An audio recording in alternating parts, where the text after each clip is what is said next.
समुद्रतार नौकायिताभ्यां भक्तिदायिनी वैराग्यसाम्राज्यविपूजिनाभ्यां नमो नमः श्रीगुरुपादुकाम्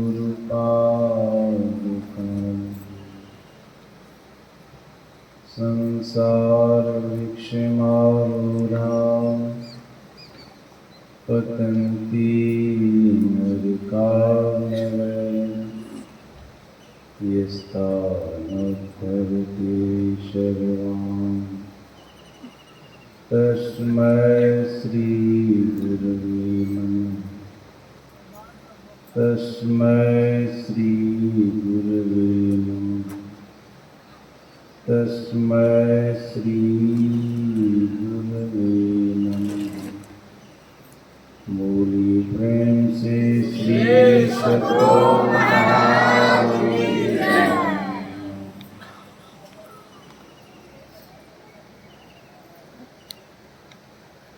इस पावन मंच पर उपस्थित सम्माननीय साधु समाज, विद्वत समाज, हमारे आदरणीय विद्वान संचालक महोदय, परम आदरणीय सत्संग प्रेमी महानुभावों तथा आदरणीय माताओं एवं भक्तिमती बहनों, हम सभी लोग पाठ और प्रवचन के माध्यम से ध्यान की महिमा सुन रहे थे।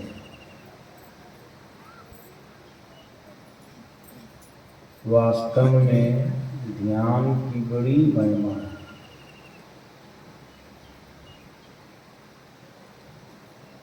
सवाल उठता है, जिस ध्यान की बड़ी महिमा है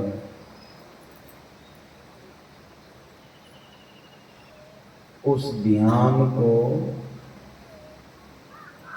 कैसे किया जाए?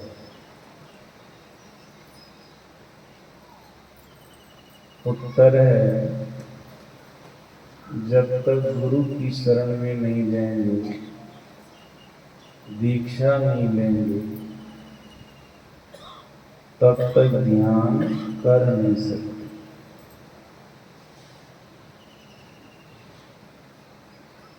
बहुत लोग ध्यान की लंबी चौड़ी महिमा को सुन करके यह भी जिज्ञासा करते हैं, ध्यान किनका किया जाए?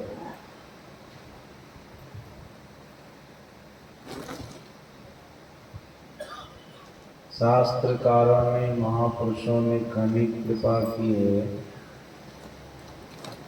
ध्यान ईश्वर का किया जाए, परमात्मा का किया जाए।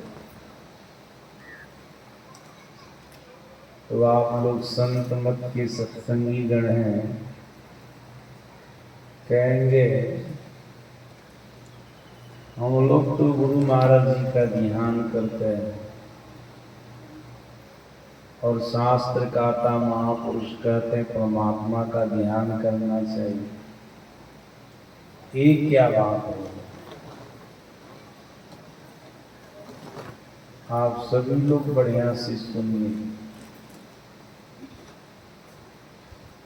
परमात्मा में, गुरु में कोई अंतर नहीं। भगवान शंकर ने ब्रह्मा जी से कहा था, यथा गुरुस्तथे वेशो यथे वेशस्तथा गुरु पूजनीयो महाभक्तिया न भेदो विद्यते नहीं। भगवान शंकर कह रहे हैं, जो गुरु हैं वही ईश हैं, जो ईश हैं वही गुरु हैं। गुरु में ईश में कोई अंतर नहीं।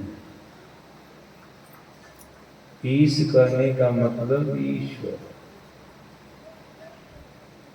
हमको सुनने में आया अभी इस इलाके के बहुत सत्संगी, खास करके माता जी सब भटक गई। यहाँ आदरणीय प्रदीप मिश्रा जी आए थे शिव कथा करने के लिए। उसमें वो बोले महादेव जी को एक लोटा जल चढ़ा दो, सब समस्या का हल हो।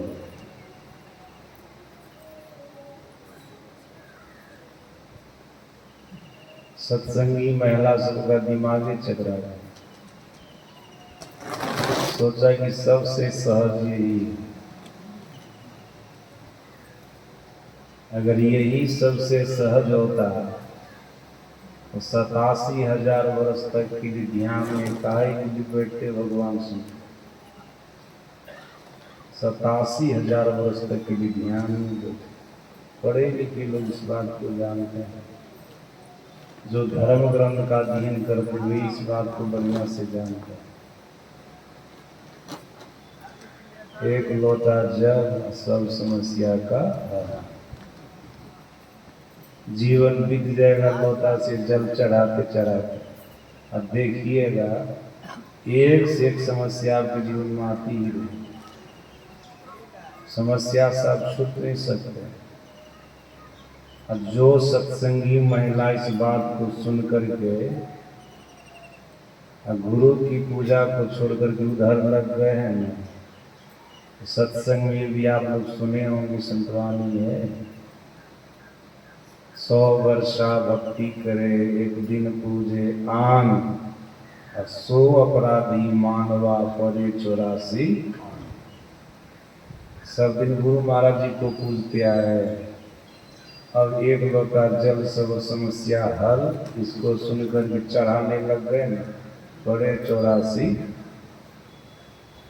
अब तो और गड़बड़ हो गई। इसलिए जिस गुरु की शरण में है ना, वो जो गुरु कहते हैं वही कीजिए, उसी में आपका भला हो।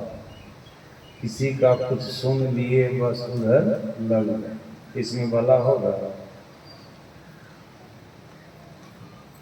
शिव जी महाराज कह रहे हैं गुरु के बारे में कि गुरु कोई साधारण तत्व है।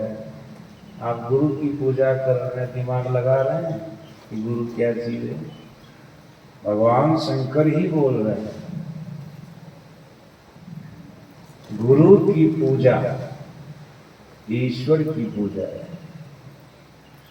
क्योंकि गुरु ईश्वर है। इतना ही नहीं कहा भगवान शंकर। आप लोग इस बात को भी बढ़िया से जानते, सत्संग में सुनते ही रहते हैं।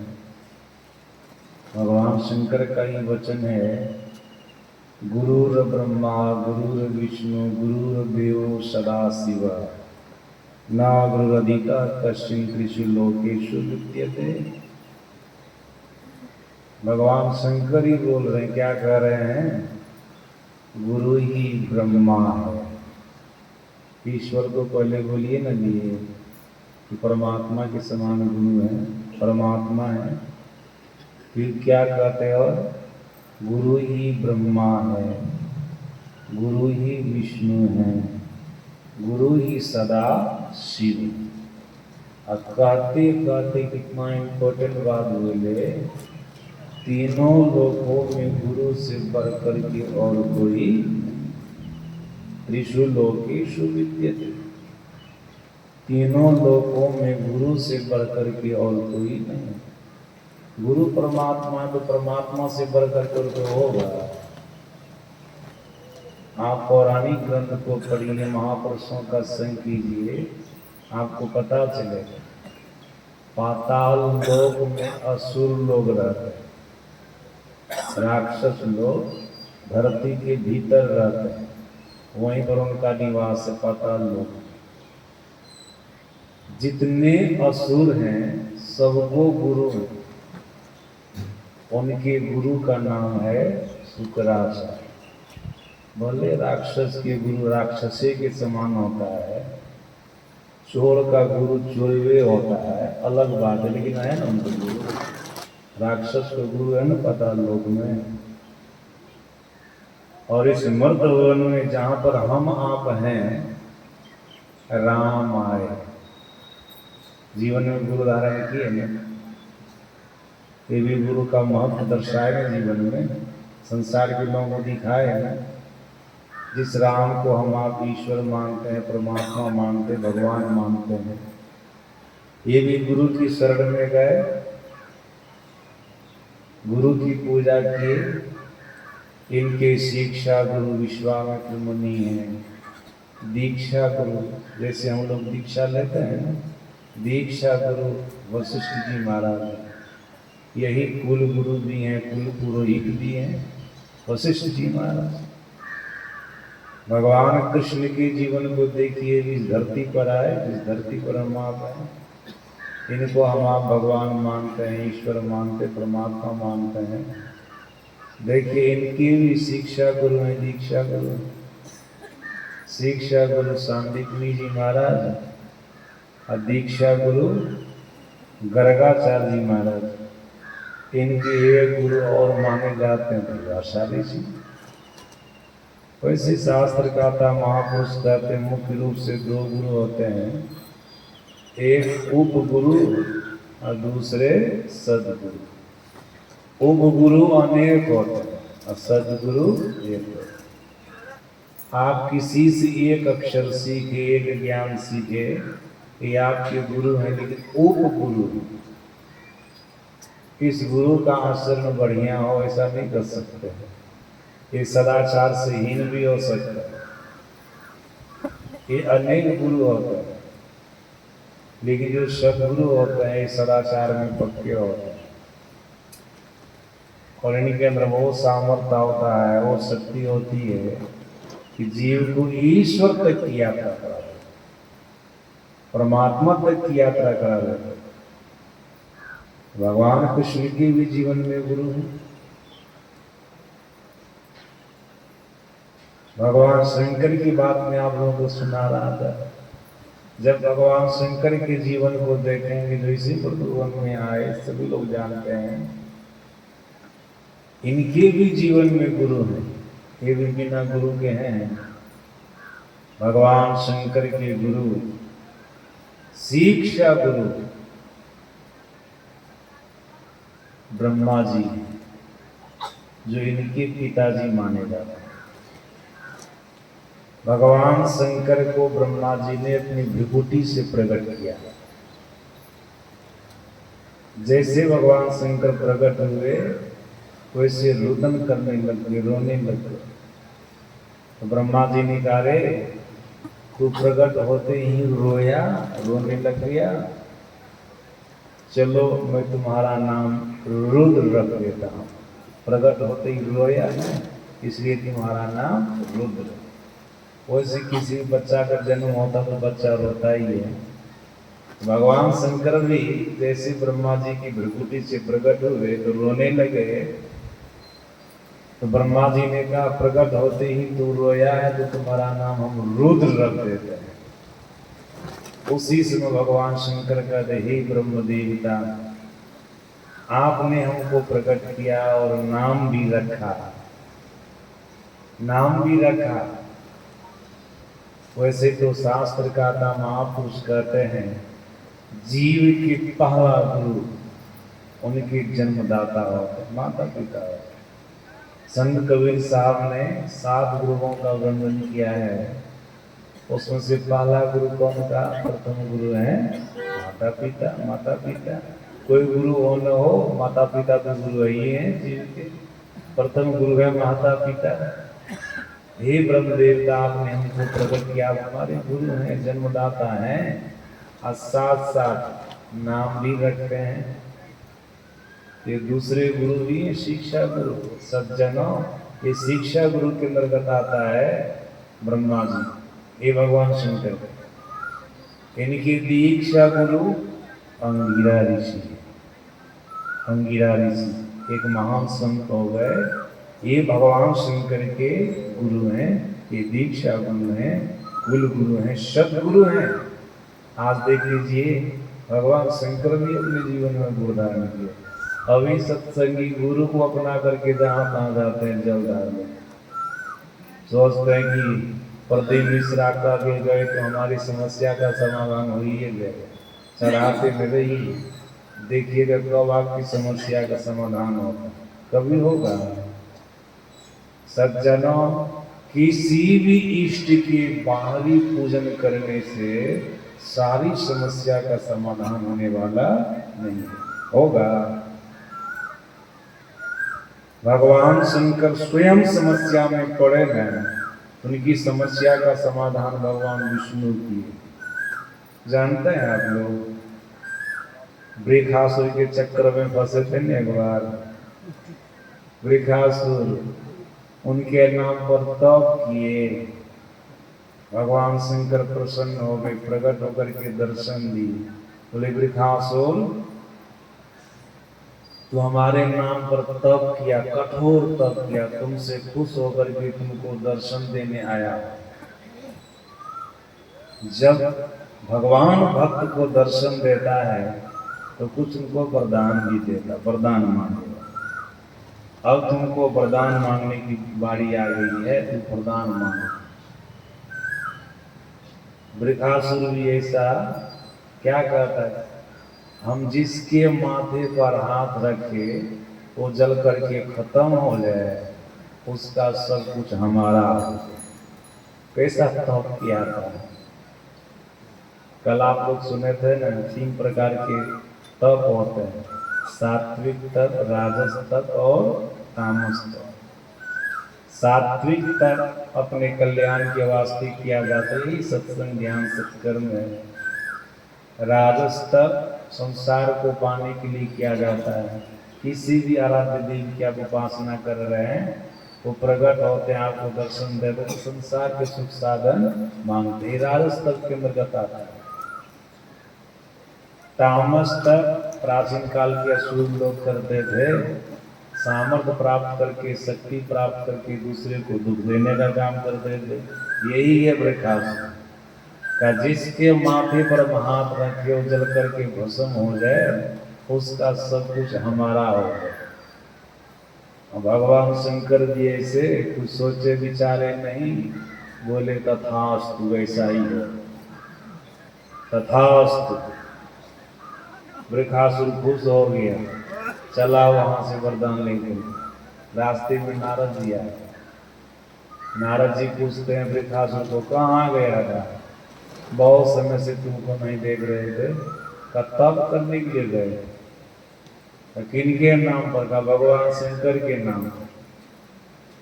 का तब पूरा हुआ, भगवान का दर्शन हुआ, का हो गया, तो वरदानों मिला, कुछ का मिला वरदान। कौन सा वरदान मिला कि यही, जिसके माथे पर हाथ रखेंगे जल करके भस्म होगा, उसका सब कुछ हमारा हो गया।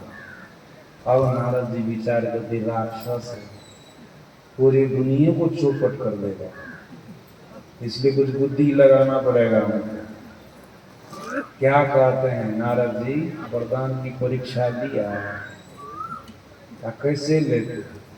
अरे भगवान शंकर के माथे पर हाथ रख करके देखता है कुछ जलता है,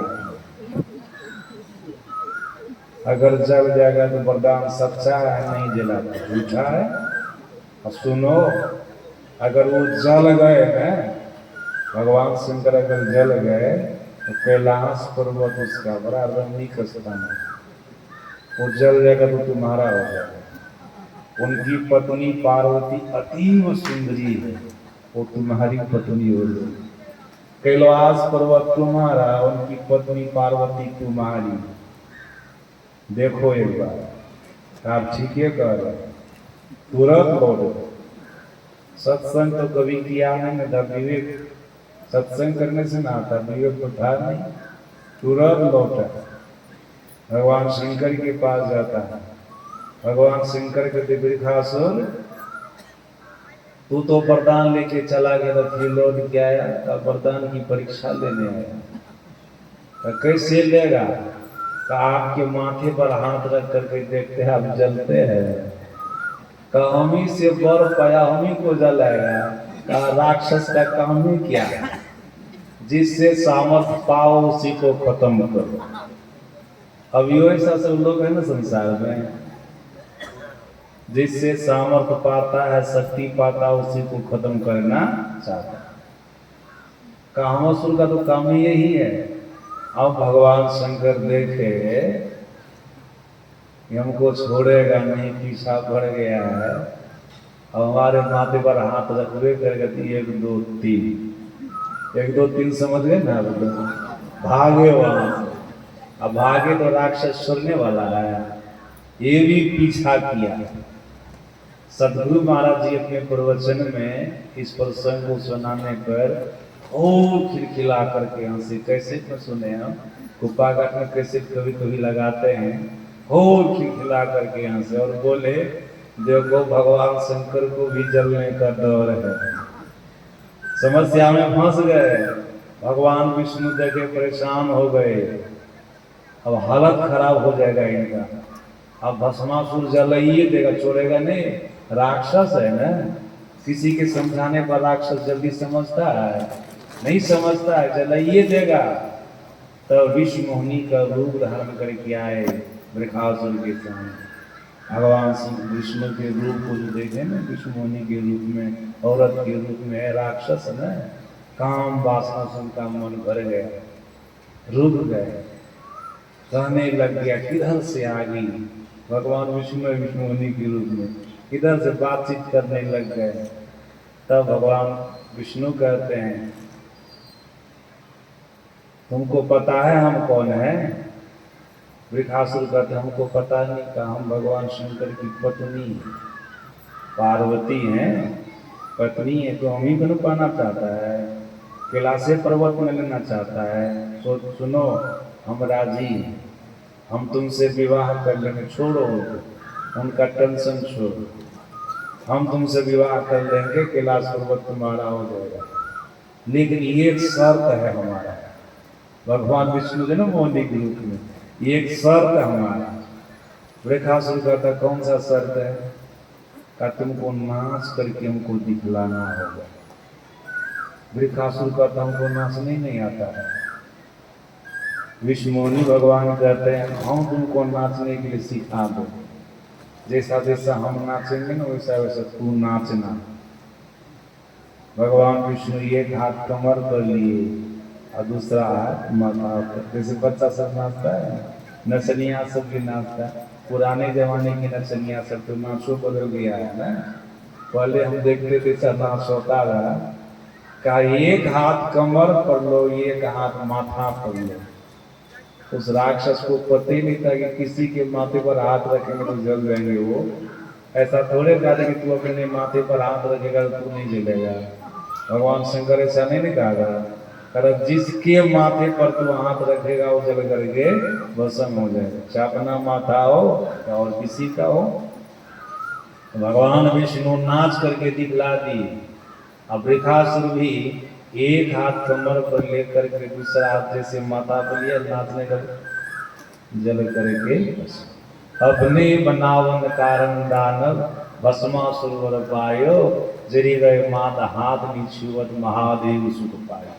महादेव को सुखी करने के लिए भगवान विष्णु आए। यहाँ पर कदे एक लोटा जल समस्या का हो जाएगा। भगवान शंकर की समस्या का हल तो किए वहां जाकर के हो। भगवान विष्णु आपकी लोटे के जल से सब समस्या का हल हो जाएगा। दिमाग मत लगाइए, सदगुरु महाराज जी जो बताए वो कीजिए, उसी में आपका भला हो, उसी में आपका कल्याण हो। सज्जनों संत मत के मंच पर से किसी की निंदा नहीं की जाती है। सभी संत का सम्मान कीजिए, सभी अवतारी पुरुष का सम्मान कीजिए, सब देवी देवता का सम्मान कीजिए, लेकिन कीजिए वही जो आपके गुरु बोले। भजन की जुक्ति जो बताए हैं वही आप कीजिए। जैसे आप अपने परिवार में सबको प्रणाम करते हैं, सबसे आशीर्वाद लेते हैं, वैसे सभी महापुरुष को प्रणाम कीजिए, आशीर्वाद लीजिए। ये अलग बात है। लेकिन पूजा पाठ में जो गड़बड़ी करने लग जाते हैं, तब आपका भला कभी होगा? कभी भला नहीं होगा। आपके गुरु जो बोले वो कीजिए। मैं गुरु की बात बता रहा था। देखिए, भगवान शंकर भी अपने जीवन में गुरु किए। इस संसार में जितने संत आए, सबके जीवन में गुरु हैं, सबके जीवन में गुरु हैं। इतना ही नहीं, संसार में जितने समझदार लोग आए, सबके जीवन में गुरु हैं। सज्जना, पाताल लोक, मृत लोक की बात हो न गई। अब स्वर्ग की तरफ जब दृष्टिपात करेंगे तो आपको पता चलेगा, स्वर्ग में 33 कोटि देवता रहते हैं। मनीषियों ने, महापुरुषों ने कोटि का प्रकार भी लिया है, करोड़ भी लिया है। 33 प्रकार के देवता या 33 करोड़ देवी देवता स्वर्ग में रहते हैं। क्या इनके जीवन में गुरु नहीं है? इनके भी जीवन में गुरु है। 3300 करोड़ देवी देवता या 33 प्रकार की जो देवी देवता है, उनके भी जीवन में गुरु हैं। उनके गुरु का नाम है बृहस्पति जी महाराज। देख रहे हैं सज्जन, ये बृहस्पति जी महाराज विष्णु के भी गुरु हैं, ब्रह्मा के भी गुरु हैं, शिव के भी गुरु हैं। क्योंकि 33 कोटि देवता में ये त्रिदेव भी आते हैं। त्रिदेव भी आते, ब्रह्मा विष्णु महेश भी आते हैं, इनके भी गुरु हैं। देवता के भी जीवन में गुरु हैं। इसलिए भगवान शंकर ब्रह्मा जी को कहते हैं, तीनों लोकों में गुरु से बढ़कर के किसी का ऊंचा स्थान नहीं है। क्योंकि ईश्वर है ना, परमात्मा है ना, गुरु कोई साधारण तत्व नहीं है। ईश्वर है, परमात्मा है। वो स्वामी तुलसीदास जी महाराज ने रामायण में गुरु की वंदना की है, उसमें पढ़िए और आप लोग सत्संग में सुनते रहते हैं। गुरु को क्या कहा? वंदो गुरु पद कंज कृपा सिंधु नर रूप हरि, महामोह तम कुंज जासु वचन जलि करनी कर। ये गुरु जो है ना, नर रूप में हरि है। संत कबीर साहब ने क्या कहा है, संसार के लोगों, गुरु को साधारण मत समझो, गुरु साहब करी जानिए, रहिए सब समाज, मिले तो दंडवत बंदगी, पल पल ध्यान लगा। गुरु को साहब समझो। साहब का मतलब होता मालिक, साहब का मतलब होता ईश्वर, साहब का मतलब होता परमात्मा, साहब का मतलब होता भगवान। बहुत सारे अर्थ होते हैं। ईश्वर है, ईश्वर है। गुरु नानक देव जी महाराज ने कहा, गुरु पार ब्रह्म परमेश्वरो, गुरु पार ब्रह्म परमेश्वर। सज्जन इतिहास को पढ़िए, पुराण को पढ़िए, वेद उपनिषद गीता रामायण को पढ़िए, आपको पता चल जाएगा गुरु कौन है, गुरु की क्या सत्ता है।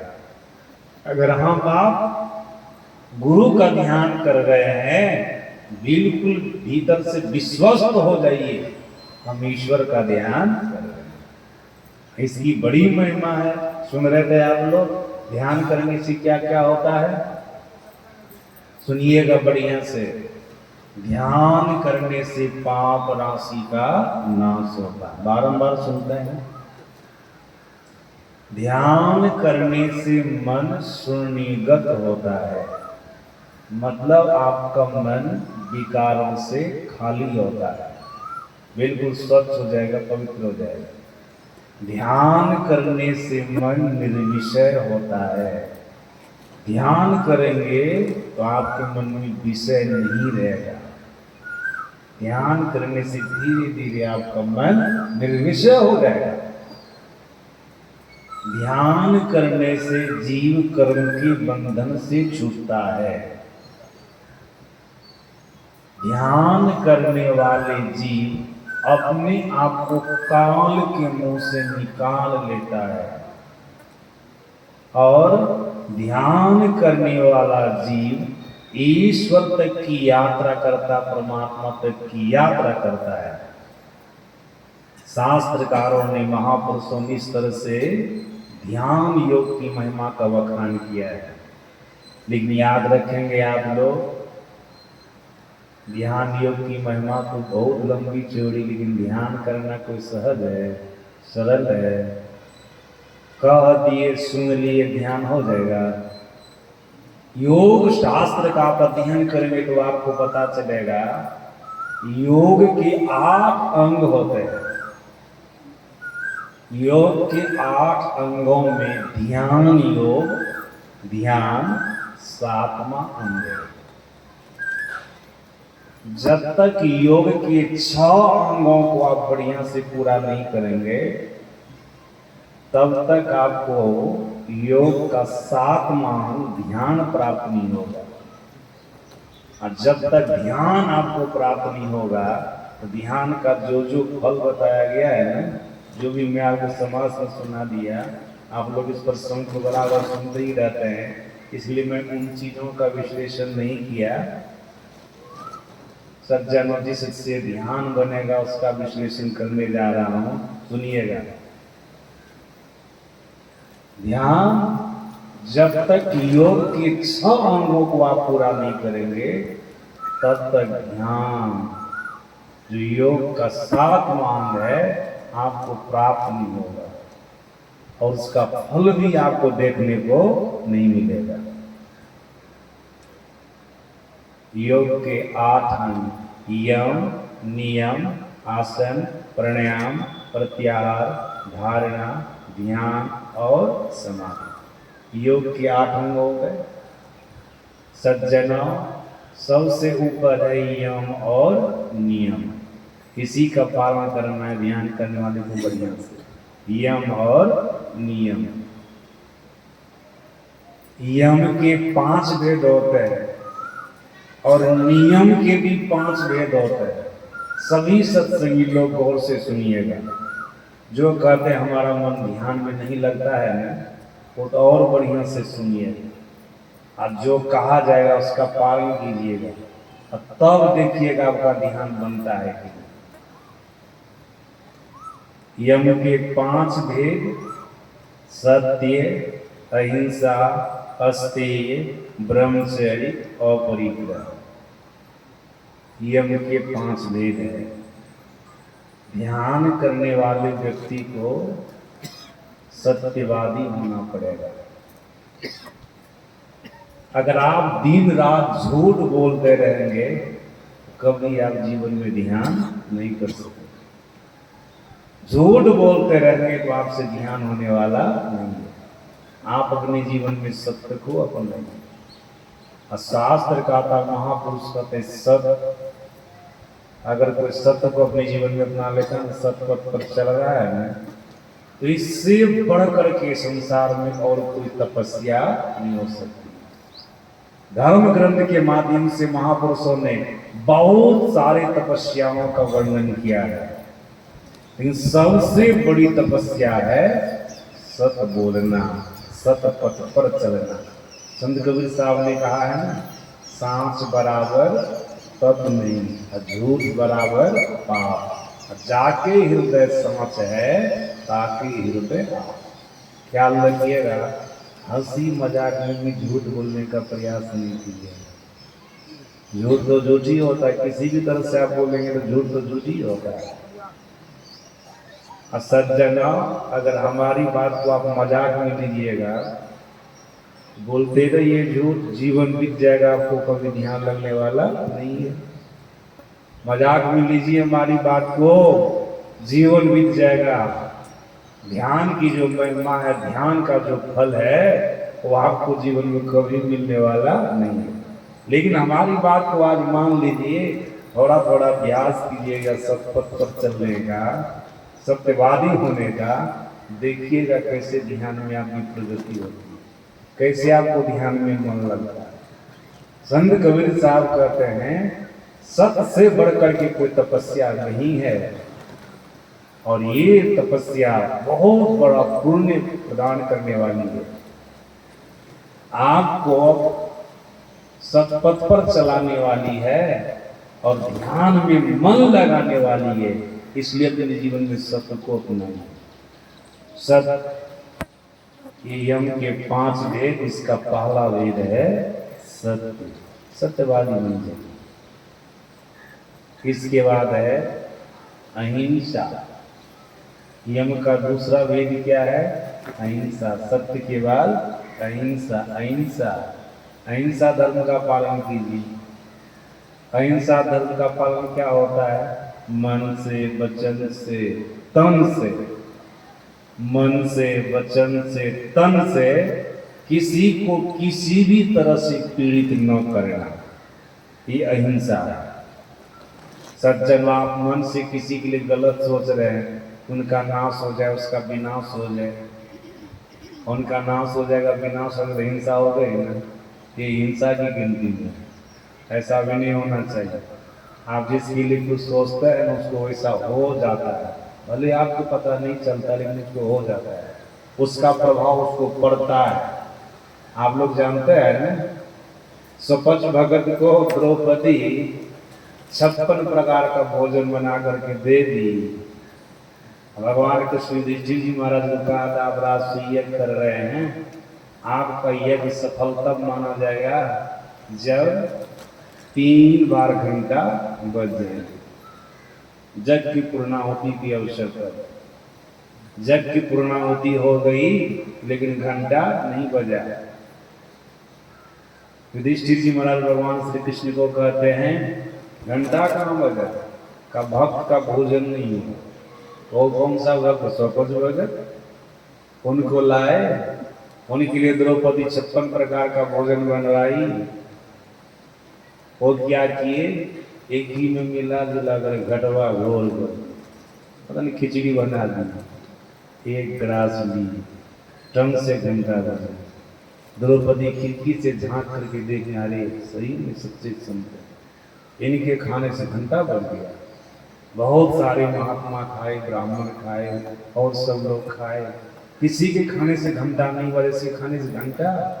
अब जब थाली की तरफ दृष्टि जाती है ना, तो चौपट हो गई। 56 प्रकार का भोजन में अलग अलग स्वाद लेंगे, अब प्रशंसा करेंगे, ये बढ़िया, ये बढ़िया, तो सबको मिला जुला आखिर 2 में है।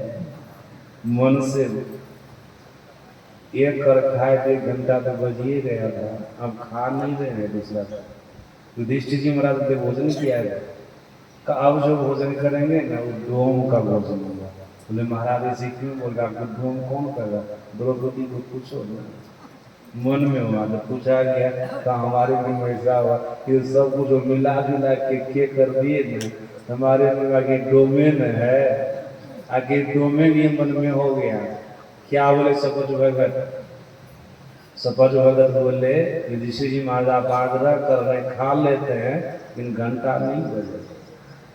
1 घंटा जब सफल हुआ उनका मन से, वो तो संत थे तब न जान गए।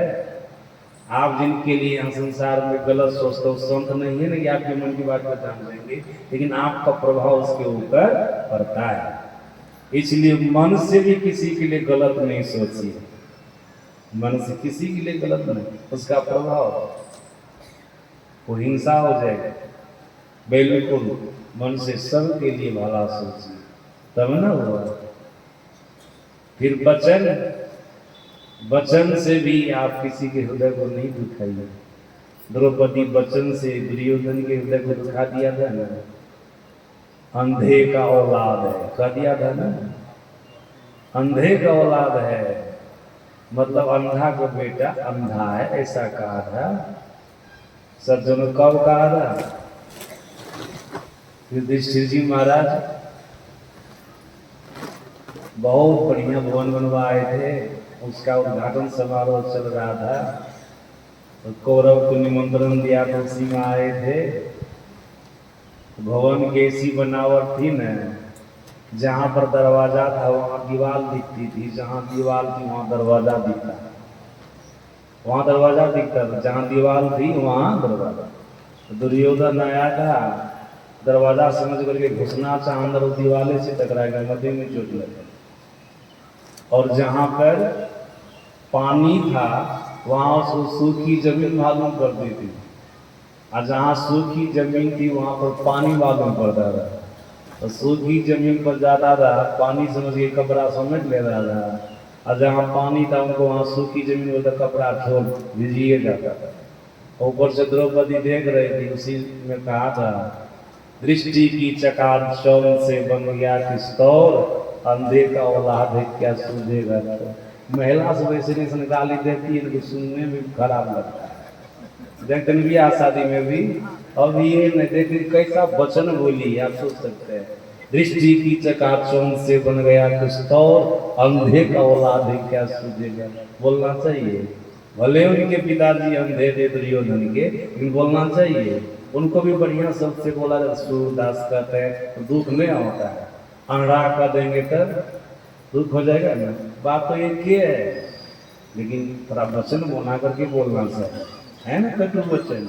और वही वचन जुआ खिलवाया, महाभारत का युद्ध करवाया।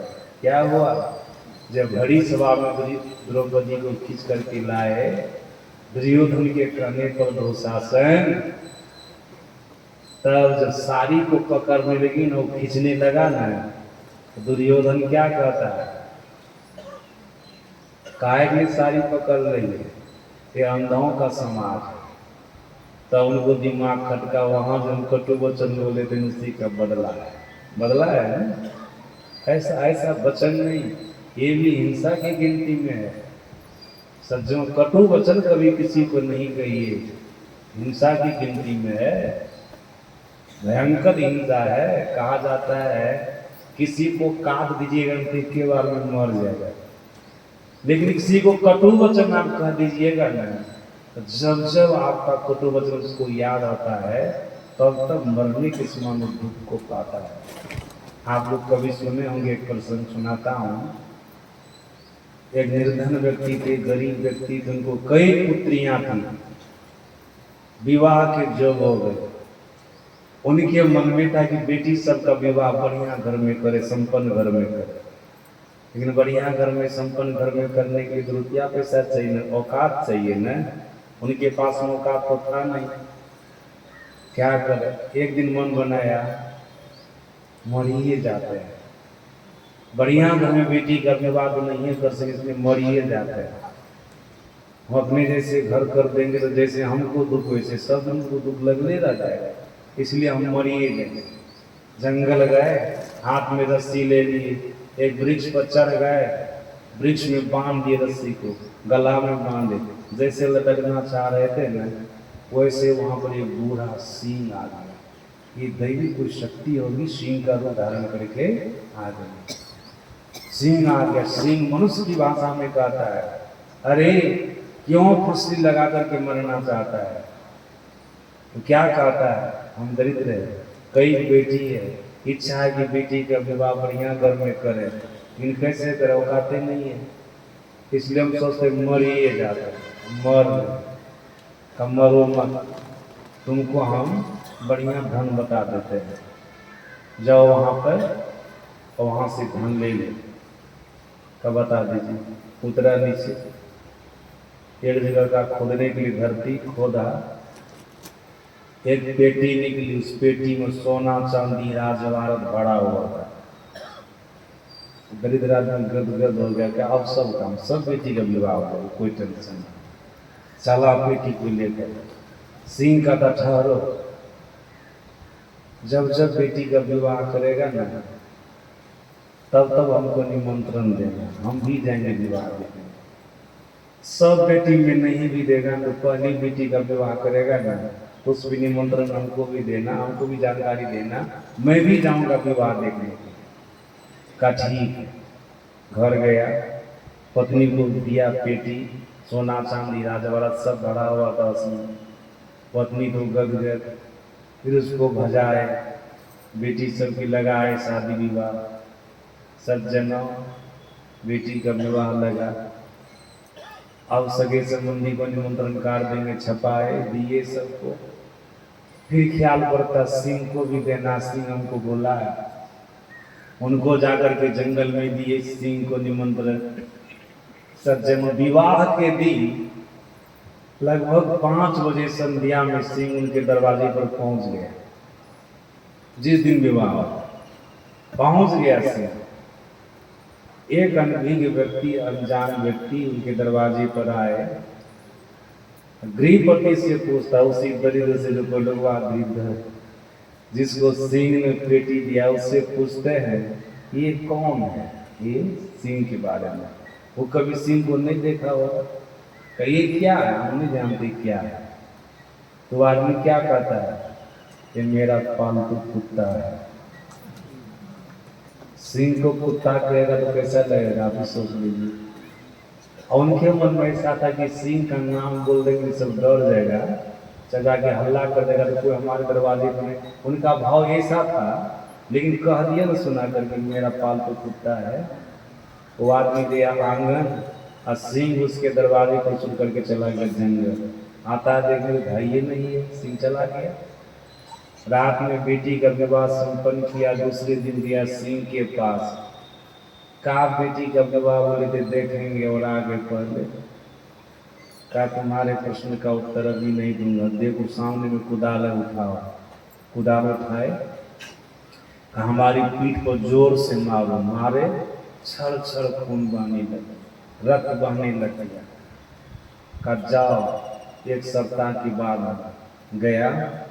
एक सप्ताह के बाद लौट करके आया तो सिंह को कहता है, कुदाली से आपकी पीठ पर जो मैं प्रहार किया था, आपके कहने पर खून बहने लग गया था, घाव हो गया था, घाव छूटा। सिंह क्या कहता है, सिंह कहता है कुदाली से जो प्रहार किया था पीठ पर, उससे जो घाव बना था ना, वो घाव तो छूट गया, लेकिन मुलायम जिद्दिया से जो हमारे हृदय को जो दुखी घायल किया ना, वो घाव अभी तक नहीं छूटा। वो घाव अभी तक कैसा होता है। इसलिए कटु वचन नहीं, किसी को कटु वचन नहीं बोलिए, हिंसा की गिनती में बिल्कुल ऐसा वचन बोलिए कि दूसरे के हृदय प्रफुल्लित हो जाए, प्रसन्न हो जाए। वाणी ऐसी बोलिए मन का आपा, औरों को शीतल करे आप शीतल। ऐसा वचन न होना चाहिए, ऐसी वाणी न होनी चाहिए। सज्जना, कटु वचन नहीं, ये वचन से हिंसा नहीं कीजिए। फिर तन से ईर्ष्या द्वेष में पड़ करके या जिज्ञा स्वाद के लिए किसी का वध नहीं। अहिंसा परमो धर्मा, ऐसा आप करेंगे। संत कबीर साहब ने कहा, कहता हूँ कहीं जाता हूँ, कहा जो मान हमार, जाका घर तू काटियो सो फिर का। इसलिए ऐसा काम कभी नहीं कर। अहिंसा धर्म का पालन कीजिए, सत्य के बाद है अहिंसा। देखिए जो ध्यान करना चाहता है ना, कभी मन से किसी के लिए गलत सोचते भी हैं, किसी को कभी कटु वचन कहते भी हैं, असत्संगी है तो मार के तो खाते नहीं है, ऐसा तो है। लेकिन कितने सत्संग ऐसा होता, हम नहीं मारेंगे, दूसरे से मरवाते हैं। ऐसा होता है ना, बेटी से जब विवाह करते हैं न, पता होता मनवा करके कटवाते हैं, मांस खिलवाते हैं, क्या पाप नहीं लगेगा? 8 प्रकार की घातक होते हैं, सबको बराबर पाप लगता है। जब इन कर्मों को करके सोचेगा हमको ध्यान बन जाएगा, तो बनेगा कभी? कभी ध्यान नहीं बनेगा। अहिंसा परमो धर्म, अहिंसा सत्य, हिंसा उसके बाद अस्तेय। अस्तेय का मतलब होता है चोरी। बिना पूछे किसी की वस्तु नहीं लीजिए। यहाँ तो ऐसा भी देखा जाता, जो सत्संगी है वो भी देखता फलाने घर वाला नहीं है तो ले लेते, जाने का तो बता देंगे, हाँ हम लिए, नहीं जाना तो हो गया। ये चोरी नहीं है। सज्जन चोरी बिना पूछे किसी की वस्तु नहीं लीजिए। बिल्कुल सावधान होना चाहिए, तब देखिए आपका ध्यान बनता है कि नहीं। बिना पूछे किसी की सुई भी नहीं लीजिए, बिना पूछे। सज्जना बिना पूछे लिखित अपने बड़े भाई संघ के आश्रम में फल तोड़ करके खा लिया था, चोरी का पाप लगा, जिससे राजा उनके दोनों हाथ कटवा दिए। भले संघ बाद में उनको अपने यौगिक बल से हाथ दे दिए, अलग बात है, लेकिन चोरी का फल उनको मिला। ऐसा नहीं करना चाहिए। अस्तेय, चोरी नहीं कीजिए। ब्रह्मचर्य, ब्रह्मचर्य का पालन कीजिए। मैंने कल्याण पत्रिका में पढ़ा एक बार के ब्रह्मचर्य नष्ट होने पर, एक बार ब्रह्मचर्य नष्ट होता है तो 40 दिनों तक मन चंचल रहता है। और जो बराबर अपने ब्रह्मचर्य को नष्ट करता रहेगा उनका मन शांत होगा। चंचल मन से कभी ध्यान बन सकता है? कभी ध्यान नहीं बनेगा, कभी ध्यान नहीं। स्थिर मन से ध्यान बनता है। इसलिए यहाँ पर ब्रह्मचर्य के लिए का ब्रह्मचर्य का पालन करो, स्त्री हो या पुरुष, ब्रह्मचर्य का पालन। गुरु महाराज जी के प्रवचन में आप लोग पढ़िएगा, वचनामृत, महर्षि वचनामृत द्वितीय खंड से अष्टम खंड, जिसका संकलन स्वामी व्यासानंद जी महाराज ने किया है, उसमें मेरा भी सहयोग बहुत रहा। शुरू में स्वामी गुरुनंदन जी महाराज उसमें बहुत सहयोग किए थे। पहले तो मलों का भी नाम था उस पुस्तक में, इधर जो फिर छपाई हो रही है उससे नाम हटा दिया गया है। उस सबसे पहले वाली पुस्तक में देखिएगा हम लोगों का नाम है सहयोगी सज्जना, उसमें हम लोगों का भी नाम। उसमें पढ़िएगा शीर्षक में गुरु महाराज जी के प्रवचन की बात, वीर्यवान को भजन करने में बल मिलता है। ब्रह्मचर्य का पालन की जगह भजन करने में बल मिलेगा, ध्यान करने में आपको बल मिलेगा। जल्दी आपका मन ध्यान में केंद्रित हो जाएगा, जल्दी आपका मन ध्यान में लग जाएगा। ब्रह्मचर्य का पालन। फिर अंतिम अपरिग्रह। अपरिग्रह का मतलब होता आवश्यकता वर्धन का संग्रह करना। सज्जन देखिए ना, आवश्यकता वर्धन हो भी जाता था यो मन भरता है, और हो जाए और हो जाए और हो जाए, होता है ना मन में। यहाँ पर आवश्यकता वर्धन का संग्रह। अपरिग्रह का मतलब, परिग्रह का मतलब होता है संग्रह, अपरिग्रह का मतलब होता है आवश्यकता व संग्रह। आवश्यक जरूरत पर आपको संसार में रहना है, बढ़िया घर चाहिए, बढ़िया वस्त्र चाहिए, बढ़िया भोजन चाहिए, बढ़िया सवारी चाहिए, बच्चे लोग उनको पढ़ाना लिखाना है, जोग बनाना है, उनकी शादी विवाह करनी है, फिर घर परिवार में कोई मरते हैं तो श्राद्ध बरखी भी करना है, गृहस्थ है तो कुछ न कुछ अनुष्ठान भी करना है, सत्संगी है तो सत्संग कराना है, नहीं है तो भगवत है अज्ञान में। बहुत तरह की बात है ना, जो सत्कर्म है वो सब करना, इसके लिए धन चाहिए ना, आवश्यकता और धन का संग्रह चाहिए। लेकिन जरूरत से ज्यादा करने लग जा रहे तब भी कभी चोरी करने का फल को मिलेगा। कैसा कहानी कीजिएगा सज्जना, ये यम के 5 भेद हो गए, सत्य अहिंसा अस्तेय ब्रह्मचर्य और परिग्रह, इतना पहले पालन कीजिए। फिर इसके नीचे नियम का भी 5 भेद है, शौच, संतोष, स्वाध्याय, तप और ईश्वर प्रणिधान। सज्जना शौच, ख्याल रखिएगा, बढ़िया से सुनिएगा, सब ध्यान करने वाले साधक जो कहते हैं ना ध्यान में मन नहीं लगता, सुनिए, एक भी दुर्गुण रहेगा नहीं इसमें से जो सुना रहे हैं, कभी ध्यान नहीं बनेगा। इसलिए इस दुर्गुण को निकालने का प्रयास कीजिएगा। अब नियम का 5 भेद है, शौच, संतोष, स्वाध्याय, तप और ईश्वर प्रणिधान। शौच का मतलब होता है पवित्रता।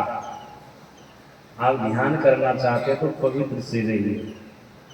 शौच में खाना करने जाते, लेटरिन करने जाते, जिस हाथ से मल को धोते हैं उस हाथ को पहले 4-5 बार मल लीजिए, फिर दोनों हाथ को 2-3 बार मल लीजिए, बिल्कुल बढ़िया साबुन, तब कपड़ा को छुइए, लोटा को छुइए, कल के डंडा को छुइए या नलका को छुइए। लेकिन यहाँ पर देखा जाता है जिस हाथ से मल को धोता है उसी हाथ से कपड़ों छू लेता, नल को छू लेता, लोटो छू लेता है, देहात समय तो 10 महीनों करते हुए आता है ना। देहात के लोग सब क्या करते, रामदेव बाबा बता रहे थे, जहाँ पर कल के पास में लोग थूक खखास फेंकता है ना, वहीं से मिट्टी उठाता है, के बार में लौटा हाथ सब काम तमाम घिनक कर तरह कर दिया है ना। ऐसा होना चाहिए। अरे जब नहीं था ज्ञान तब ऐसा करते थे, अलग बात था। सत्संग सुन रहे तब भी ऐसे कीजिएगा। हम लोग को भी ज्ञान नहीं था तब हम लोग भी ऐसे कुछ करते थे, लेकिन जब से सुनने समझे बुझे महापुरुष के संसर्ग में आए तब अपने आप को ठीक ठाक करने लिए, तो सत्संगियों को भी ठीक ठाक कर लेना नहीं चाहिए। बस गंदे हाथ से सब काम कर लेते हैं, फिर पेशाब करने जाते तो पानी नहीं लेते, अब बहुत ऐसे सत्संगी है जो खड़े खड़े पेशाब कर लेते हैं, कब्रों में लग जाता है ना, शरीर गंदा हो गया ना। और गंदा शरीर से ध्यान बनेगा कभी? गंदा शरीर से ध्यान नहीं होगा। पानी लेके जाकर पेशाब करना चाहिए, ऐसे नहीं करना चाहिए पेशाब। पेशाब कपड़ा में लग जाएगा, फिर ध्यान करने में मन नहीं लगेगा। पवित्र से रहिए, शुद्ध से रहिए। सज्जनों, बहुत सत्संगी लोग कहते हैं बाबा सब प्रणाम करने में भी करने देंगे, शुद्ध साथ रहिएगा तब ना।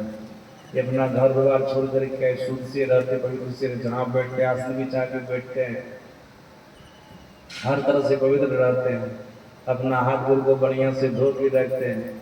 यहाँ पर देखते हैं कभी नाक में उंगली लेते हैं, कभी मुंह में उंगली लेते हैं, ऐसा होता है ना। अपना नाक मुंह है तो जरूरत पड़ेगा तो लेना ही है, लेकिन धोते नहीं न है। शरीर में जो कपड़ा रहता है उसी में पोंछ पाछ लेते हैं। आचार्य श्री के संग में एक बार हम सत्संग में थे, मंच पर बैठे हुए, आचार्य श्री का प्रवचन धोरा झाड़ चल रहा था, धारा प्रवाह। एक बूढ़ा आदमी थे, बूढ़ा से घृणा नहीं करते, खांसी तो किसी को भी आ सकती है। उनको बहुत जोर से खांसी आई तो खखार गिर गया उसकी चादर को। उसको जाकर के साफ करना चाहिए ना बाहर में। इतना आलसी बूढ़ा था वो, उठा नहीं, उसी चादर में रगड़ दिया कि कोई देखे नहीं, उसी में रगड़ दिया। जब वही बात गया प्रणाम करने लगा, तो प्रवचन के धुन में देना है उनको, हम देखे पैर छूना चाह रहे हैं तो उसको फटकारे दूर रही, उधर गंदे हाथ से प्रणाम करने आते हैं। इतना शुद्ध से रहते, बाबा को भगवान की तरह रखते हैं, पवित्र, और आप पवित्र कर रहे हैं। ऐसा नहीं होना चाहिए। अगर आपका हाथ गंदा है तो उस गंदा हाथ से किसी को छूना नहीं चाहिए। पवित्र से रहिए। बाहर में जिस थाली बर्तन में खाते पीते हैं, ऐसा नहीं कि पानी से पखार करके रख दे, तो सब नहीं है। उसमें मिट्टी लगा दीजिए, छौर लगा दीजिए। अब पैसे वाले आदमी है तो आज साबुन सब आता है, वो सब लगा दीजिए, सर्फ से धो लीजिए, तब न शुद्ध हो गया। ये हुआ शुद्ध। और महिला सब बहुत ऐसा काम करती है, सब सुधर के रहिएगा। जब बर्तन खाली हो जाए, आपको फुर्सत नहीं है तो भंसे घर में रहने दीजिए, चौके रूम में रहने दीजिए। जब आपको फुर्सत मिलेगी तब नलका पर ले जाइए। आप लोग तो शहर में तो घरे में रखते हैं, देहात में विशेष ये बात होती है, नल पर कल पर जाकर के रख देते हैं। अब कौवा सब लोल मार रहा है, जो कौवा सब कुछ खाता है वो लोल मार रहा है, कुत्ता सब जाकर के चाट रहा है, अभी जाकर के धो के बना के खा लिए, बढ़िया हुआ है। शुद्ध से रहिए, पवित्र से रहिए, तब देखिए भजन में आपका मन लगता है कि नहीं।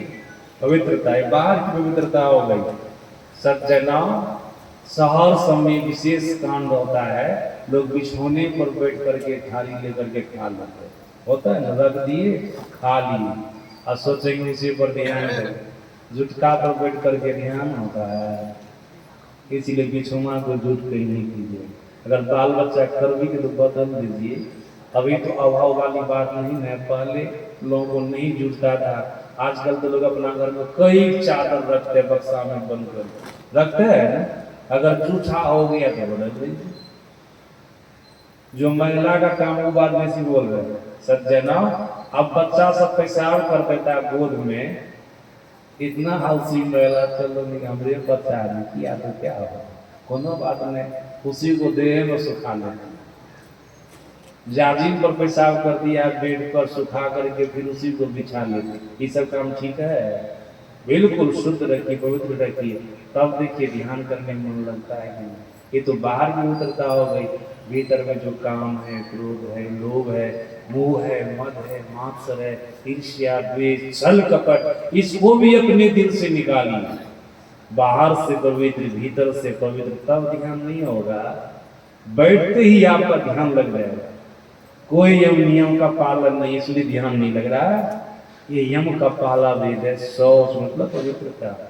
शौच के बाद है संतोष। ये नियम का दूसरा भेद है संतोष। पहला भेद शौच और दूसरा भेद संतोष। ईश्वर परमात्मा आपको जितना दिया उतने में संतोष धारण कीजिए। और ये कहिए साईं इतना दीजिए जामे कुटुंब समाय, मैं भी भूखा ना रहूं साधन भूखा जाए। इस तरह का स्वभाव बना लीजिए। और सज्जना संतोष वृत्ति को नहीं आप अपनाएंगे तो कभी आपके जीवन में सुख आवेगा। बिनु संतोष न काम न साही, काम अछत सुख सपने हो। जब तक संतोष वृत्ति नहीं आवेगी तो कामना का नाश नहीं होगा, और जब तक कामना का नाश नहीं होगा तो आप सुखी हो सकते हैं। सदगुरु महाराज जी के प्रवचन में आप लोग सुने होंगे, पढ़े होंगे।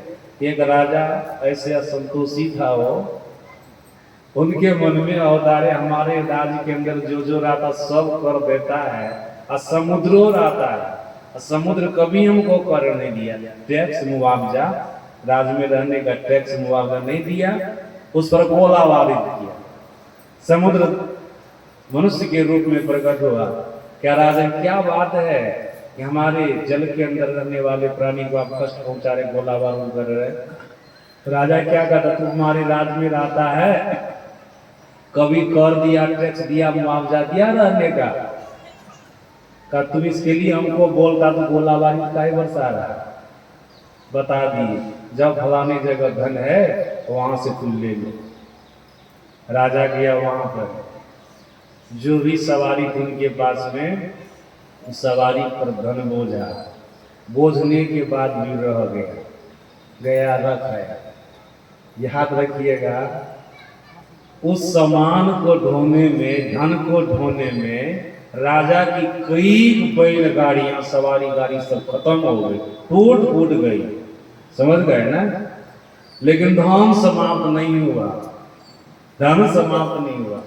इतना ही नहीं, धन ढोते ढोते राजभवन में जितनी खाली जगह थी सब जगह भर गई, तब भी वो धन समाप्त नहीं हुआ।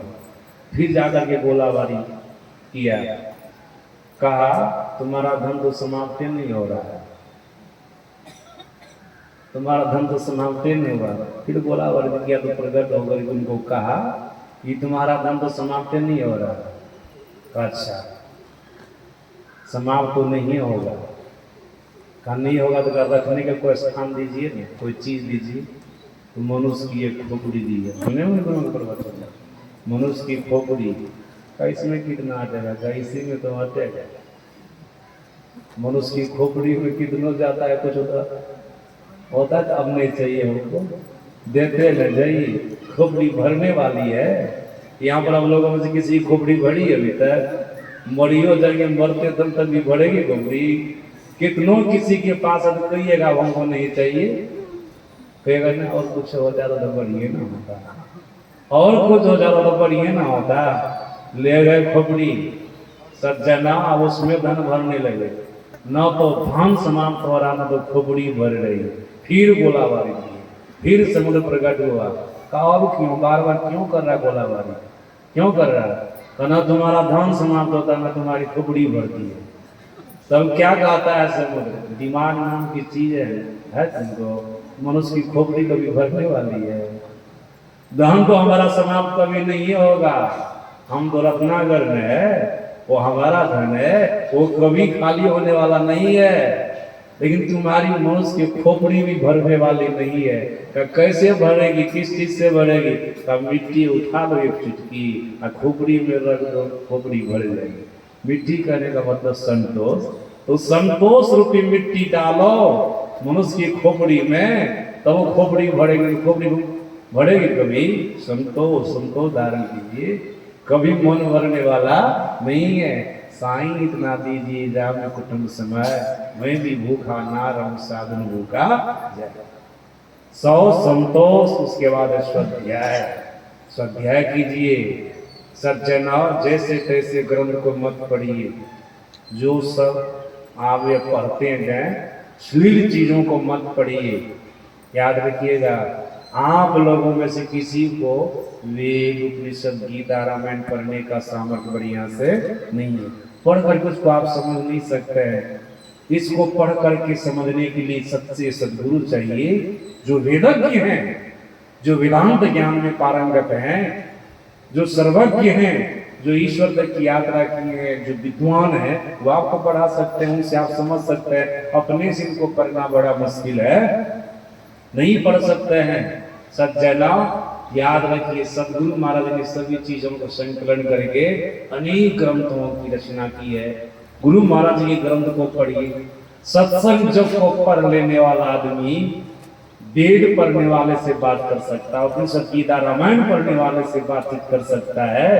सज्जनों को भी होगा कि ये पढ़ा लिखा है, जबकि आप ज्यादा पढ़े लिखे नहीं हैं, सत्संगे जो को पढ़े हैं, लेकिन इसको बढ़िया से पढ़ करके उनसे विद्वान से आप बात कीजिएगा, कहेगा नहीं ये भी पढ़ा लिखा आदमी है, पढ़ा लिखा। गुरु महाराज जी सत्संगों का संकलन किए। सज्जना गुरु महाराज जी बोले, मैं संत मत को समझते समझते समझ गया, इस ज्ञान में इतना दृढ़ हूं कि कोई मुझे बुला नहीं सकता। जो मेरी रची हुई पुस्तक को पढ़ेंगे वे भी संत मत के ज्ञान में दृढ़ होंगे, ऐसा मेरा विचार है। इसलिए गुरु महाराज जी की साहित्य को पढ़िए, स्वाध्याय कीजिए, स्वाध्याय कीजिए। इसको करने से होगा क्या, आपको ध्यान करने में मन लगेगा, सत्संग करने में मन लगेगा, सत्कर्मों को करने में मन लगेगा, सतपथ पर चलने में मन लगेगा। स्वाध्याय कीजिए, सतपथ पर बढ़िया से चलेंगे, ध्यान सत्संग आपसे बढ़िया से होगा। स्वाध्याय कीजिए, अच्छे धर्म ग्रंथ का अध्ययन कीजिए। नहीं पढ़ने आता है तो सत्संग में जाइए, वेद उपनिषद गीता रामायण की बात को सुनेंगे, धर्म ग्रंथ की बात को सुनेंगे, स्वाध्याय करने का फल आपको प्राप्त हो जाएगा। सज्जनों, सत्संग करने से भी ध्यान करने की प्रेरणा होती है, सत्कर्म करने की प्रेरणा होती है, इसलिए सत्संग कीजिए, स्वाध्याय का फल आपको प्राप्त होगा। फिर क्या है, सौ संतोष स्वाध्याय, तप भी कीजिए। सज्जनों, दुआ में आपको सुनाया ना, सात्विक तप कीजिए, सत्संग ध्यान कीजिए, सदाचार का पालन कीजिए, ये सात्विक तप है। राजस तप से बचिए, तामस तप से बचिए। कृष्ण भगवान ने गीता में कहा, देव द्विज गुरु प्राज्ञ पूजनम शौच मार्जनम ब्रह्मचर्य महिंसा शारीरम तपोच्यते। इसकी व्याख्या करके मैंने आप लोगों को सुनाया, ये शारीरिक तप है, सात्विक तप है, यही ध्यान है, यही सत्संग है। इसको कीजिए, इससे आपका कल्याण हो जाएगा। तप कीजिए, सदाचार का पालन कीजिए, सत्संग कीजिए, ध्यान कीजिए, यही आपका तप है। तप कीजिए। फिर अंतिम है नियम का 5वां भेद, ईश्वर प्रणिधान। ईश्वर प्रणिधान का मतलब होता है ईश्वर में चित्त लगाना, परमात्मा में चित्त लगाना। सज्जनों, संसार में आप कहीं भी चित्त लगाएंगे तो आपकी दुर्गति हो जाएगी, लेकिन परमात्मा में चित्त लगाएंगे तो आपकी सद्गति हो जाएगी। भगवान शंकर ने ब्रह्मा जी को कहा, देहावसान समय चित्ते यद्यद् विभावये तत्तदेव भवेत् जीव इतीव जन्म कारणम। का जीव के जन्म का कारण क्या है, उसकी अंत समय की वासना। अंत समय में आपकी वासना, आपका मन, आपकी आसक्ति जहां जाएगी उसी के अनुसार आपको जोनी की प्राप्ति हो जाएगी। मरने के समय आप सभी लोग जानते हैं, राजा भरत मरने के समय हिरण के बच्चे का चिंतन किया तो मर के क्या बन गए, हिरण बन गए। कथा कहानी तो सब जानते करते हैं, हिरण बन गए हो। सज्जना, शास्त्र कहता, महापुरुष कहते हैं, जीवन काल में जहां पर जीव मन लगा करके रखता है, मरने के समय में वही मन जाता है, वही मन जाता है। और जहां आपका मन जाएगा उसी के अनुसार आपको जोनी की प्राप्ति होगी, आप जन्म मरण के चक्र में पड़े रहेंगे। लेकिन भगवान श्री कृष्ण ने कहा, जो भक्ति से श्रावोर होकर के, ध्यान से, भजन से श्रावोर होकर के मरने के समय अपने मन को भ्रिकुटी में लगा करके रखता है, आज्ञा चक्र में लगा करके रखता है, 10वां द्वार में लगा करके रखता है, जब वो तन का त्याग करता है ना, तो सीधे हमारे परम धाम को प्राप्त होता है। पर्यावरण काले मनसा चले न भक्त्या युक्तो योग बलेन चैव प्रभोर मध्य प्राणम आवश्य सम्यक सौतम परम पुरुष मुपैति दिव्यम। ये कृष्ण का वचन है। वो जीव हमारे परम धाम को प्राप्त करता है, उनकी परम गति होती है, उसकी शुभ गति होती है, उनका कल्याण होता है। एक बार कुछ गुरु श्री भगवत दास जी महाराज अपने प्रवचन में सुना रहे थे, मरने के समय अगर कोई भ्रिकुटी में अपने मन को लगा करके रखता, मर जाता तो परमात्मा को पाता है। जन्म मरण के दुख से छूट जाता, सब दुख से छूट जाता है। अगर जीवन काल में भी कोई अभ्यासी है, बहुत बड़ी समस्याओं से घिर गया, बहुत बड़ा दुख से घिर गया है, बेचैन है, वो आदमी भी थोड़ी देर के लिए मानस जप मानस ध्यान के बाद बिंदु ध्यान करने लग जाए, सभी तरफ के ख्याल को हटा करके अपना ख्याल को भ्रुकुटी में लगा करके रखे, जैसे बिंदु ध्यान करने के लिए कहा गया है, दोनों आंखों के ठीक बीचों बीच जहां पर देखने के लिए गुरुदेव ने कहा वहां पर देखने लग जाए, उसी समय बहुत प्रकार की समस्याओं का समाधान हो जाए, बहुत प्रकार के दुखों से संकटों से आप निकल जाएंगे। बिल्कुल आपको चैन महसूस होगा, सुख महसूस होगा, शांति महसूस होगी जब अपने आप को भ्रुकुटी में जीवन काल में लगा करके रखें, जीवन काल में लगा करके रखें। सज्जना, ईश्वर परिधान का मतलब होता है ईश्वर में चित्त लगाना, परमात्मा में चित्त लगाना। इधर उधर जहां इधर उधर कहीं भी आप अपने चित्त को लगाएंगे तो आपकी दुर्गति, इन भ्रुकुटी में अपने चित्त को लगाएंगे, परमात्मा में अपने चित्त को लगाएंगे तो आपकी सदगति। लेकिन जो जीवन काल में ऐसा करके रखेंगे वो अंतिम में करेंगे, सोचेंगे मर नहीं है कि समय में इकट्ठे करे तो होगा, नहीं, अभ्यास कीजिए पहले से। सज्जना, यम नियम के बारे में आपको बता दिया, इसका पालन बढ़िया से होना चाहिए। यम का 5 भेद, नियम का 5 भेद। जब यम नियम सही से आप पालन कर लेंगे, यम नियम के बाद है आसन, तो आप अधिक देर तक बैठ सकेंगे।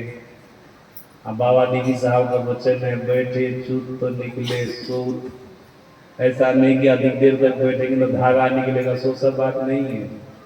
तब साधना की अनुभूति होगी। पीली नीली लाल सफेदी स्याही सन्मुख आता है, छट छट बिजली छटके भोर का तार दिखाता है, चंदावत उदय हो रवि हो धूल सब मिल जाता। कम से कम एक आसन से 3 साढ़े 3 घंटे तक बैठने का अभ्यास कीजिए। कल काशी बाबू बोल रहे थे, एक बार हम भूल चूक से मंच पर बैठ गए, लगभग 3 घंटे हालते खराब हो गया, उठना मुश्किल हो गया। उठे तो 10 मिनट तक हमको लगा संभलने में, 10 मिनट लग गया।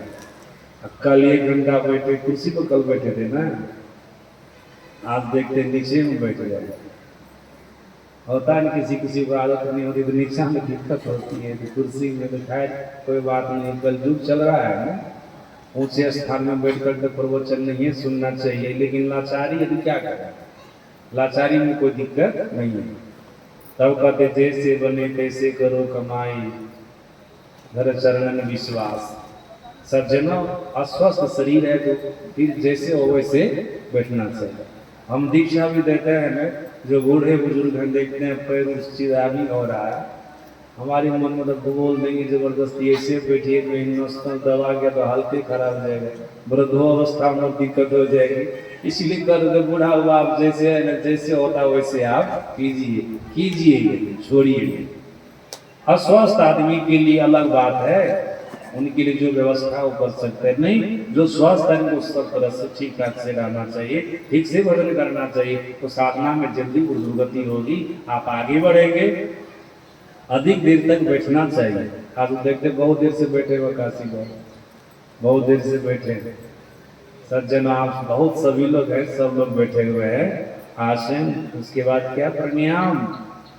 प्रणाम का मतलब क्या होता है? प्रणाम का मतलब होता श्वास की गति को रोकना। यहाँ तो रेचक पूरक कुंभक से काम किया जाता है ना, श्वास लेते हैं, रोकते हैं और छोड़ते हैं, ये प्राणायाम की क्रिया है। सज्जनों, स्वस्थ रहने के लिए आप ये भी क्रिया कर सकते हैं, करते रामदेव बाबा बताते हैं आजकल, करते रहिए, कोई दिक्कत वाली बात नहीं है। लेकिन यहाँ पर हम लोग राजयोगी ने कल हम आप लोगों को बताए थे ना, राजयोगी के लिए अलग से रेचक पूरक कुंभक करने की जरूरत नहीं है। तब का प्राणायाम की क्रिया कैसे होगी, श्वास कैसे धीमे धीमे चलेगी, याद रखिएगा। जब आप सीधे होकर के बैठिएगा ना, बिल्कुल सीधा, तो स्वाभाविक रूप से श्वास की गति धीमे धीमे चलने लगेगी, स्वाभाविक रूप से। कहते हैं जब स्वाभाविक रूप से बैठे कोई रहता है ना, 1 मिनट में 12 बार श्वास चलती है। जब चलने लगता है तो 1 मिनट में 18 बार।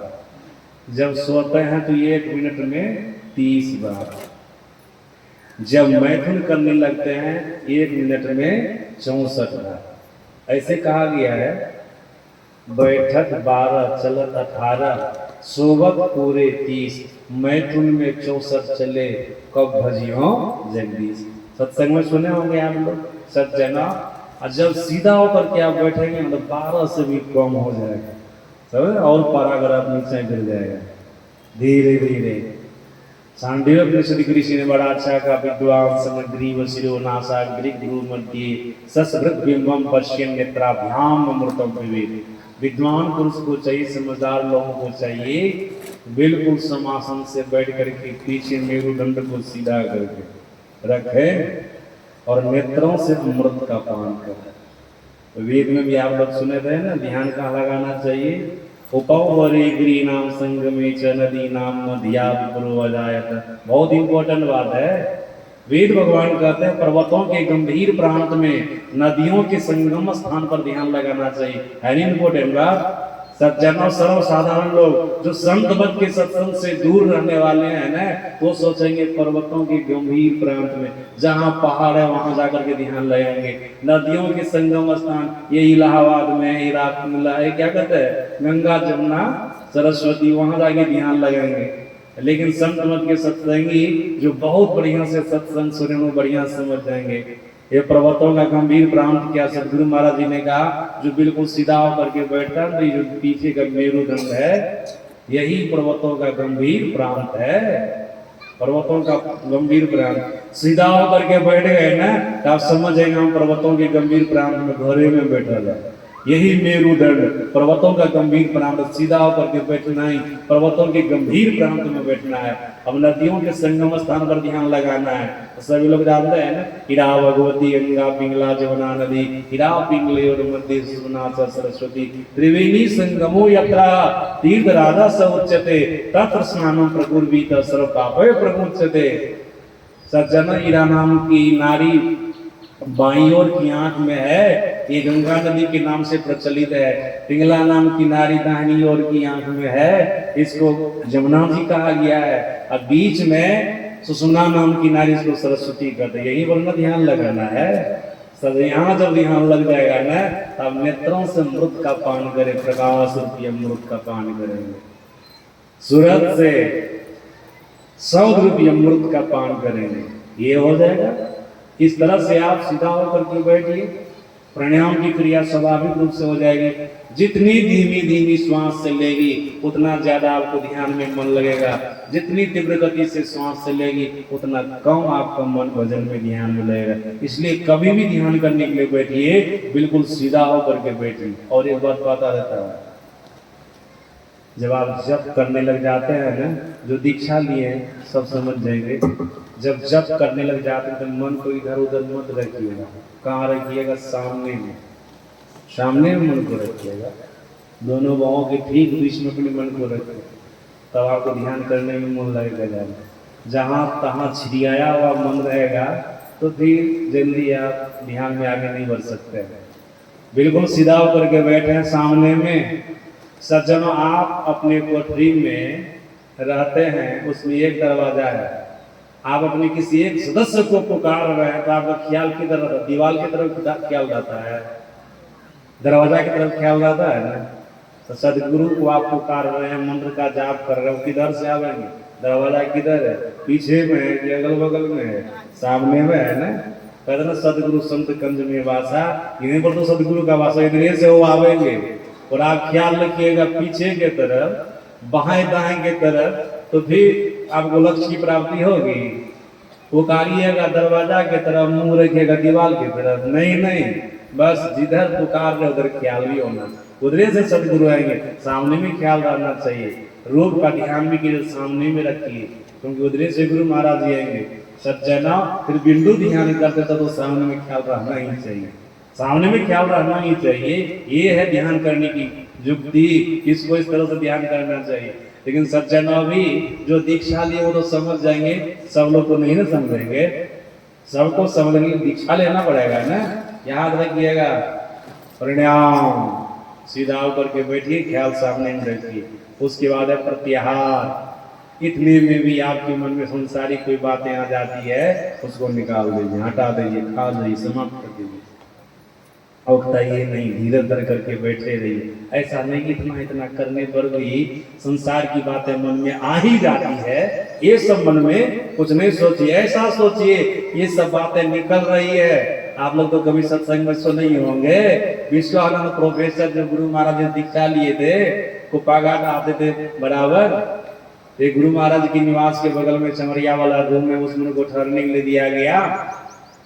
रात्रि काल में संध्या काल का ध्यान प्रारंभ हुआ, घंटी लगी तो गुरु महाराज भी बैठ गए, सेवक लोग भी बैठ गए, आश्रमवासी सब बैठ गए, लेकिन विश्वानंद प्रोफेसर अपने साथी से बातचीत कर रहे थे। जब ध्यान की घंटी टूटी, आए गुरु महाराज जी के पास, तुमको पूछे आप ध्यान नहीं कर रहे थे? कहते हुजूर जब दीक्षा लिए थे खूब करते थे ध्यान, अब नहीं करते। क्यों नहीं करते? कैसे नहीं करते हुजूर? ध्यान नहीं करते तो मन में गलत गलत बात नहीं आती। ध्यान नहीं किसी में गलत गलत बात आती, जो कभी नहीं हो सोचे वो सब भी बात आ जाती है।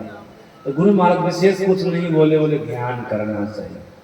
गुरु महाराज को इतना बहस करने की जरूरत थी? कुछ नहीं बोले, बोले ध्यान करना चाहिए। दूसरे दिन संध्या काल टहलने के लिए निकले, महर्षि संत ब्रह्मरा टहलने के लिए निकले, तो वो बोले आपके साथ में टहल सकता हूँ? टहलिए, टहलने में क्या है? तो उसी क्रम में महर्षि संत ब्रह्मरा पूछते हैं उनको, आप गुरु महाराज जी पूछे ध्यान नहीं करते, बोले आप नहीं करते। बोले बाबा क्या है? गुरु महाराज के सामने झूठ नहीं है ना बोलते, दुनिया के सामने झूठो बोल जाते हैं, गुरु महाराज के सामने कैसे झूठ बोलते? नहीं करते तो नहीं बोल दिए। क्या क्यों नहीं करते हैं? बोले बाबा ध्यान करते हैं ना तो मन में गलत गलत बात आ जाती है। तब उनको तो समझाने का ढंग खूब बढ़िया ना था। बोले घर में कभी आप झाड़ू दिए हैं? विश्वानंद प्रोफेसर कहते हैं हाँ झाड़ू बहुतों बार भी, अपना घर है तो देते रहते समय समय से। झाड़ू देते तो घर से क्या निकलता है? गंदगी निकलती।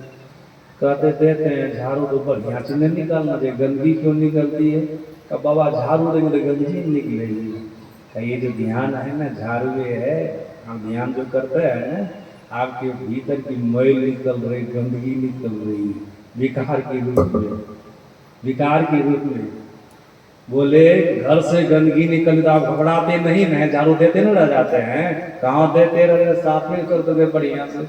तो उसी प्रकार से जो मन से गंदगी निकलते, ध्यान करते रह जाइए, घर चकाचक हो जाएगा, एक मतलब अंतर करने में पवित्र हो जाएगा, निर्मल हो जाएगा, स्वच्छ हो जाएगा।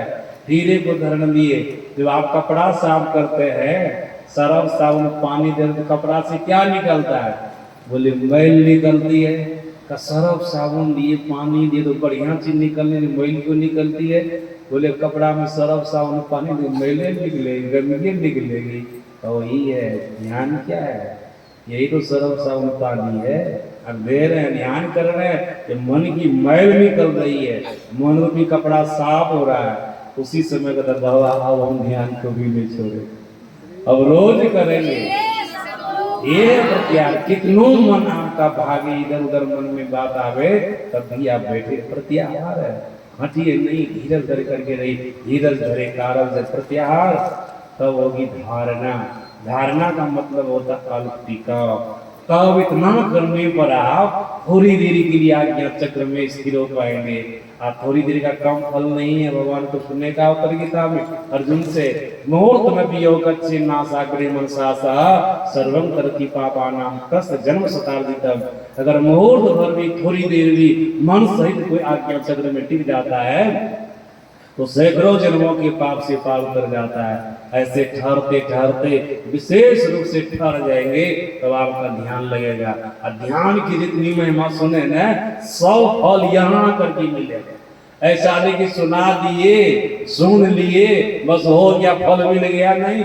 यहाँ तक पहुंचिएगा तो ध्यान का फल आपको देखने को मिलेगा। ये किसान है, खेती करता, उनको भी 4-5 महीना इंतजार करना पड़ता है ना, कितना परिश्रम करता है तब फसल को पाता है। आप सुखले में सोचते हो जाए, बस 5-10 मिनट ध्यान के लिए बैठते हैं, पत्नी को कर देते हैं भोजन परस करके रखो हम आ रहे हैं, इसी में ध्यान हो जाएगा, ध्यान का फल मिल जाएगा।